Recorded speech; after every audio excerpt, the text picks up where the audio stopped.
கர்த்தருடைய பரிசுத்த நாமத்துக்கு ஸ்தோத்திரம். இன்றைய தினத்துக்கான தேவனுடைய வார்த்தையானது எரேமியா 20ஆம் அதிகாரத்திலே 11வது வசனத்தை வாசிக்கும் பொழுது, கர்த்தரோ பயங்கரமான பராக்கிரமசாலியாய் என்னோடு கூட இருக்கிறார். என்னோடு இருக்கிற தேவன் அவர் பராக்கிரமசாலி. என்னுடைய தேவன், என்னோடு கூட இருக்கிற தேவன் பராக்கிரமசாலி என்று வேதம் சொல்கிறது. அவர் எனக்கு பராக்கிரமசாலியாக பராக்கிரம் செய்கிற ஒரு தேவனாய் அவர் எனக்கு இருக்கிறதுனால தேவன் என்னை நடத்துகிற காரியங்கள் ஒரு வித்தியாசமானது. தொடர்ந்து அந்த வசனத்திலே நாம் வாசிக்கிறோம், என்னை துன்பப்படுத்துகிறவர்கள் மேற்கொள்ளாமல் இடறுவார்கள் என்று சொல்லி அதாவது துன்பப்படுத்துகிறவர்கள் என்னை துரத்தும்படி வரக்கூடியவர்கள். இன்னொரு அர்த்தம் சொல்லப்படுது, என்னை துரத்தும்படி வருகிறவர்கள் என்னை மேற்கொள்ளாமல் அவர்கள் தோற்று போவார்கள் என்று வேதம் சொல்லுகிறது. கர்த்தர் நாமத்துக்கு மகிமை உண்டாவதாக. தங்கள் காரியம் வாய்க்காதபடினாலே அவர்கள் வெட்கப்படுவார்கள் என்று வேதம் சொல்லுகிறது. தேவன் எனக்கு பராக்கிரமசாலியாக என்னோடு கூட இருக்கிற தேவன் பராக்கிரமசாலியாக இருக்கிறதுனால, ஒரு வல்லமுள்ள தேவனாய் இருக்கிறதுனால என்னை துரத்தும்படி வருகிறவர்கள், என்னை துன்பப்படுத்துகிறவர்கள் என்னை மேற்கொள்வது இல்லை, தோற்று போவார்கள். அவர்களுடைய காரியங்கள் எல்லாமே அது வாய்க்காதே போகும் என்று சொல்லி நாம் வேதத்தில் வாசிக்கிறோம். கர்த்தர் நாமத்துக்கு மகிமை உண்டாவதாக. காரியங்கள் வாய்க்கிறது மாத்திரமல்ல, அவர்கள் வெட்கப்பட்டு போவார்கள் என்று சொல்லி அந்த வசனத்திலே நாம் வாசிக்கிறோம். இந்த நாட்களில், ஆண்டவர் நாட்களிலே நம்மோடு கூட இருக்கிற தேவன், உங்களோடு கூட இருக்கிற தேவன் பராக்கிரமசாலி, பராக்கிரமம் செய்கிறவர். அவர் சேனைகளுக்கெல்லாம் கர்த்தர். நம்ம அதைத்தான் நினச்சிக்கணும். என்னோடு கூட இருக்கிற தேவன் சேனைகளுக்கெல்லாம் தேவன்.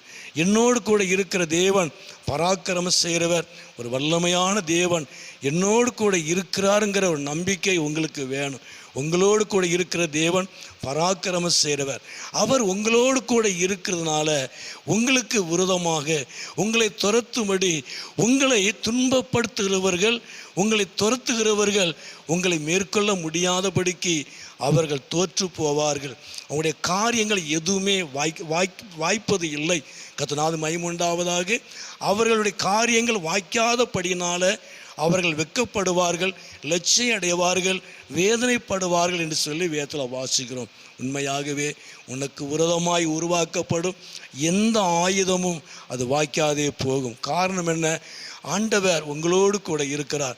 உங்களோடு இருக்கிற தேவன் பராக்கிரமசாலி, பராக்கிரமம் செய்கிறவர், எல்லாவற்றையும் நிர்மூலமாக்குற தேவன், ஒரு வல்லமையான தேவன் உங்களோடு கூட இருக்கிறார்.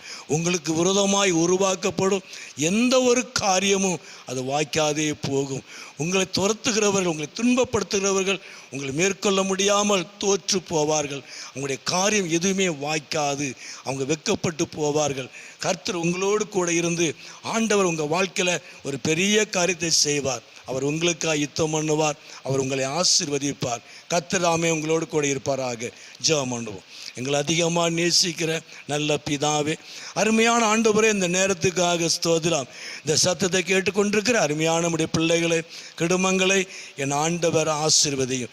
உனக்கு விரோதமாய் உருவாக்கப்படும் எந்த ஆயுதமும் வாய்க்காதே போகும் என்று சொல்லி பார்க்கிறோம். உடைய பிள்ளைகளுக்கு விரோதமாய் உருவாக்கப்படுகிற, எதிராய் கடந்து வருகிற, துன்பப்படுத்துகிறவர்கள், துரத்தும்படியாய் கடந்து வரக்கூடிய எல்லா ஜனங்களையும், எல்லா சத்துருக்களையும் ஆண்டவரே மேற்கொள்ளாதபடிக்கு ஆண்டவர் தோற்று போகும்படியாய் செய்கிறவர். ஆண்டவருடைய காரியங்கள் ஒன்றும் வாய்ப்பது இல்லை. ஆண்டவரை அவங்க வெட்கப்பட்டு போவாங்க என்று சொல்லி, அவங்க இலட்சியம் அடைவாங்க சொல்லி வேதத்தில் வாசிக்கிறோமே. காரணம் ஆண்டவரை, நீர் உம்முடைய பிள்ளைகளோடு கூட இருக்கிற தேவன், நீர் எங்களோடு கூட இருக்கிற தேவன், நீர் வல்லமையான தேவன், பராக்கிரமசாலி, பராக்கிரமம் செய்கிறவர். நன்றியோடு எங்களுமே துதிக்கிறோம். அருமையான நம்முடைய பிள்ளைகளை, குடும்பங்களை என் ஆண்டவர் ஆசீர்வதியும், நாமத்தை மகிமைப்படுத்தும். சத்துரு கொண்டு வர எல்லா காரியங்களையும் வாய்க்காதபடிக்கு நிர்மலமாக்குறதுக்காக ஸ்தோத்திரம்.